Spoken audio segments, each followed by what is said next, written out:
The Disney stock was dropping before the new CEO announcement, and the Disney stock was dropping after the new CEO announcement. What's behind? Investors not getting behind? Josh D'Amaro replacing Bob Iger? Well, what if we told you there's a new Kathleen Kennedy taking over everything creative at Disney, and her name is Dana Walden, and she might just be getting paid more than the new CEO?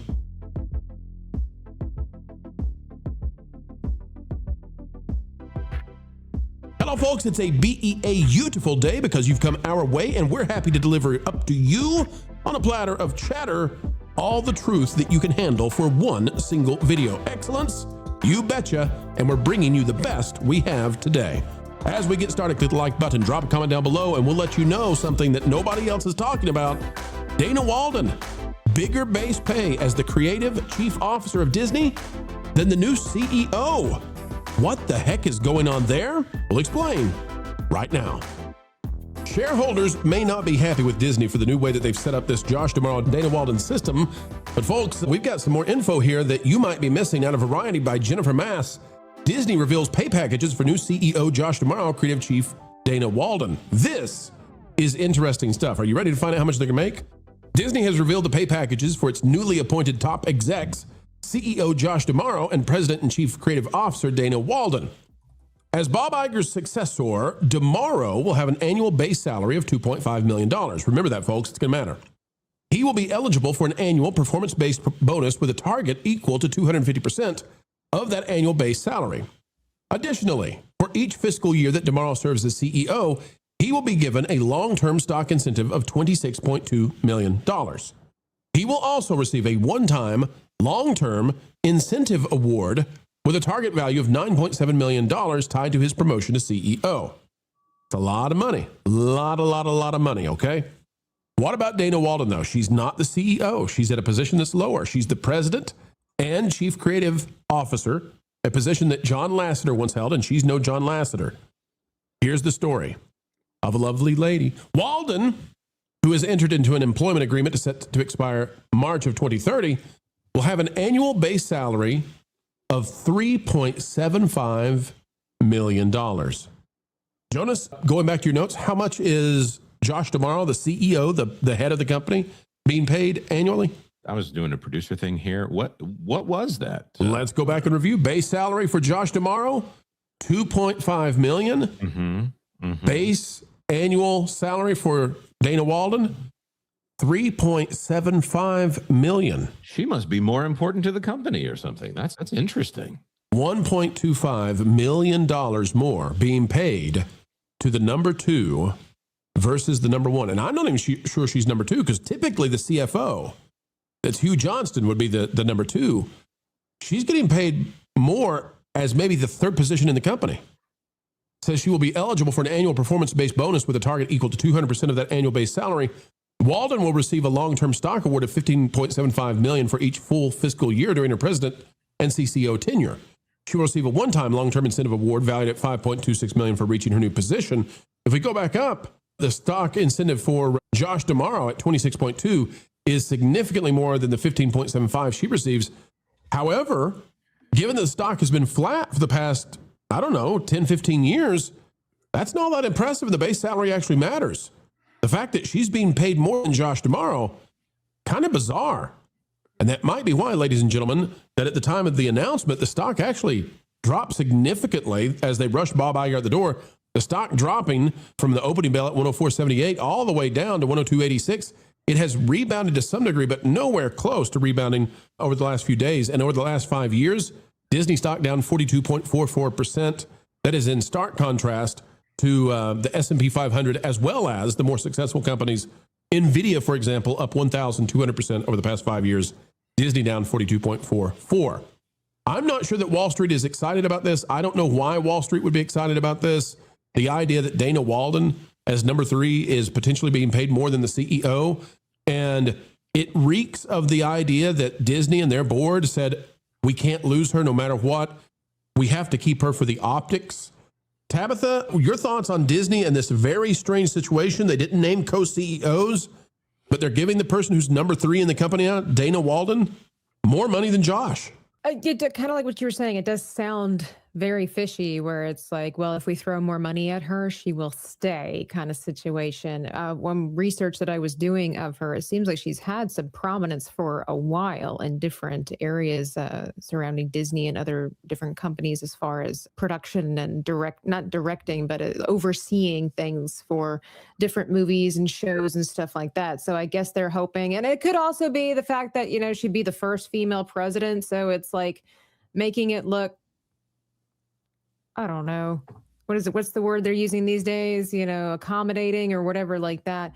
I don't have a lot of information about the situation myself personally, but it does, because the name Disney has become so tainted, especially when it comes to the corporate section.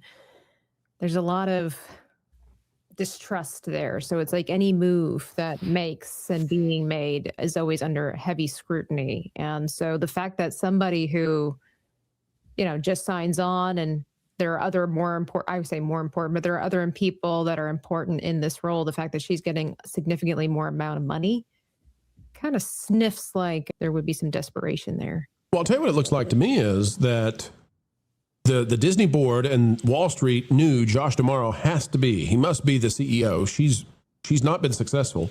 I mean, she's just not. And so they had to put him in. But optically, she couldn't leave.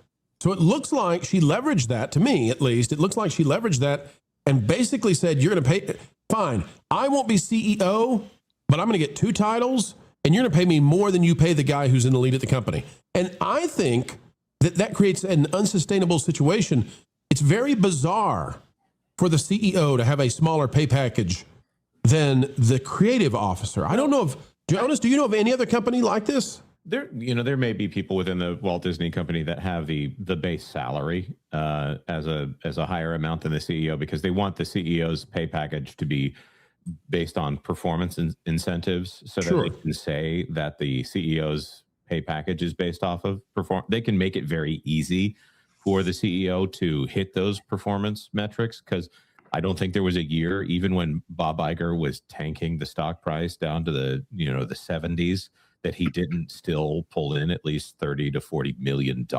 So I think this is a consequence of the CEO structure being the way that it is, more than it is with Dana Walden. I mean, they want to keep Dana Walden in that position. They want to keep her happy. They want to keep her at the company.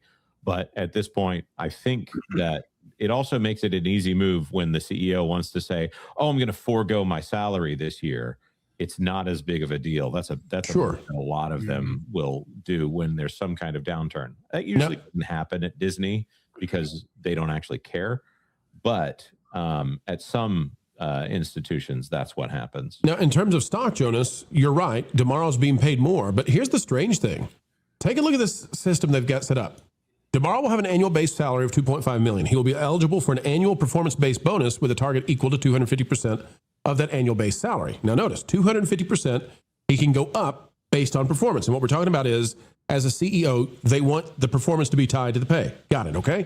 2.5 million, 250%. But if we go down to Walden, here's the system they've set up for her. Walden is going to get a base salary of 3.75 million. Her target performance bonus goes up to 200%. That looks to me like, if I'm running the numbers correctly, the company's going to perform the same level for both of them. So it looks to me like no matter what, Walden gets paid more in terms of base salary plus performance-based bonus than Josh D'Amaro. And that's just wild. Now, he's getting more in stock value, but at the same time, I don't know of any other company that is running this kind of a system where somebody significantly below the CEO is making more than the CEO in the C-suite. That is just, it's odd. It's odd. Marv, your thoughts on this one? Maybe they got desperate trying to keep Dana.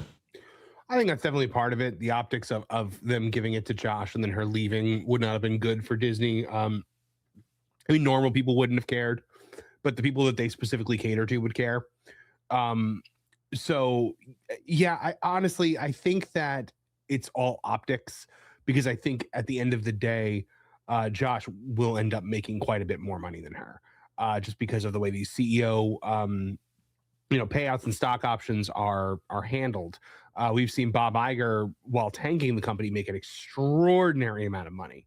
So wait a minute, Marv. then do you think, because I'm starting to go this way, was this a PR play so that they can say that Dana Walden is even being paid more than Josh Tomorrow, or they can, put that on the press, or maybe this was important to her? Like, I don't understand why else you would have it out there so quickly. It's like they're able to now be like, like, yes, we didn't give the job to the woman, but she's being paid more on paper. Look, no wage inequality here at Disney. We're a forward-thinking company. Just don't ask our actual ground level employees. It's a very interesting situation. It's bizarre, honestly. I don't know why they just didn't give them each the same thing and maybe reduce hers by 5% or 6% or whatever. And I know negotiations happen. The other interesting thing about this, Ron, is how quickly this happened. So the story that we were told, is that the board was going to come together and they were going to vote on whether or not Josh and Dana and who it would be. That seems exceedingly unlikely to me. These contracts are complex. And it looks to me like there have been negotiations going on behind the scenes for a while. And for some reason, they felt the need to pull the trigger fast all of a sudden. That little bit is strange. Of course, we've talked about the recent news about Iger and why he had to exit. I'm assuming, Dana is fine in that regard. It was weird. Like, I don't think we were expecting any of this news like today, specifically today, maybe sometime later the week. And then when the board meets, it was pretty jarring. I even got text messages coming in from cast members that I know. They're like, hey, did you see what happened? I'm like, okay, this is a bit of a shakeup where, and I'm still trying to wrap my head around it because with the way the pay is structured, we had talked about the possibility of the quote co-CEO thing, right? And I remember we were talking about possibly Josh and Dana being co-CEOs. That's not exactly what they did as far as titles are concerned, but I am wondering how much power Josh is actually going to have when it comes to the Hollywood side of things. And it's actually kind of concerning. It's concerning because, A, she's getting that higher base salary, but also concerning because what has the Disney company produced entertainment-wise that has especially been great domestically lately? I know Zootopia is doing well, but a lot of that's coming from China. Same thing with Avatar. The Marvel has gone downhill. Disney Plus really has nothing to speak of. And isn't a lot of that Dana Walden? All of it's Dana. That's what I thought. So now here's the Jonas, I'll go to you for the final word on this one. Dana Walden she's not been successful, as Ron said. I don't have anything against her personally, but she's highly political. She's been over ABC News. She's been over ABC, the network. She's been over Disney Plus streaming. And, Disney Plus right now is probably by itself getting beaten by Tubi and Roku. That's not where Disney's flagship streaming service should be. So, Jonas, when I see that there is no bump on this announcement, I'm not sure if it's anti-Josh Tomorrow. I don't know if it's blah, just investors say it's another day, or if it's them saying, you know what, we don't really care for this Dana Walden, Josh Tomorrow pairing like we've got it here. It's not clear necessarily who's going to really be in the lead, and sometimes that's not great. What do you think, Jonas?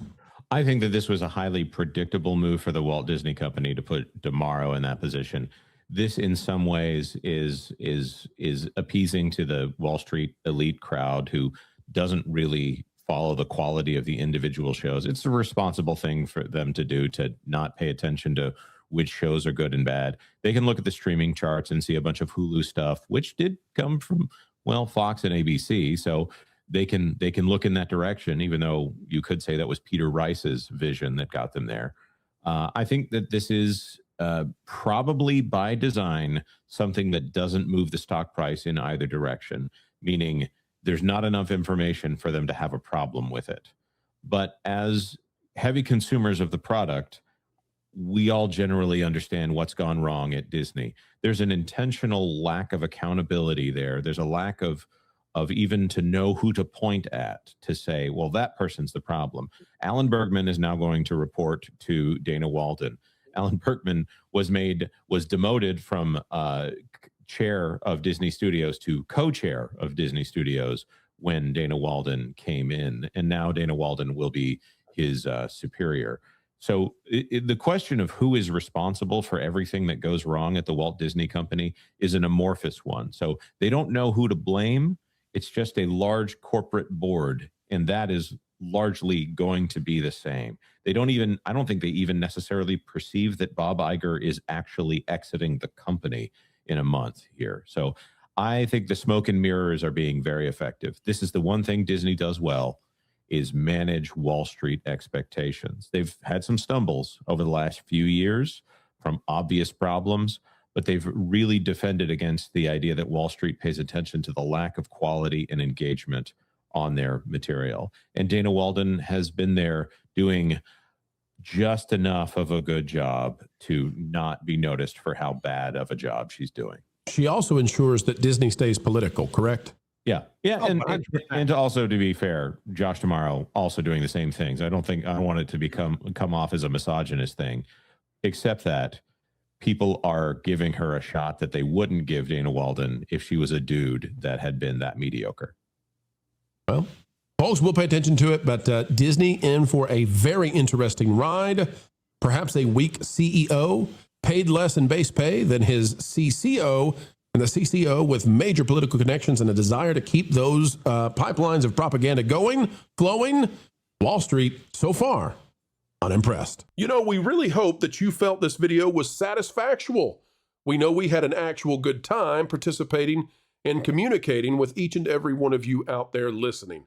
It is a great honor. It is a great pleasure, even a responsibility to do this on a daily basis. You give us the dream job we love doing, and for that, we can never say thank you enough. There's only one small favor we ask beyond what has already been done, and that is, folks, consider it. That is clicking the like button. Share, subscribe, click it, stick it to those pesky algorithms. It's the notification bell, and drop a comment right on down below. Let us know your thoughts, because your thoughts do indeed matter, no matter what the mainstream media would otherwise say. Folks, as we say every single time we end these videos, because we mean it, keep learning, keep growing, and keep having fun.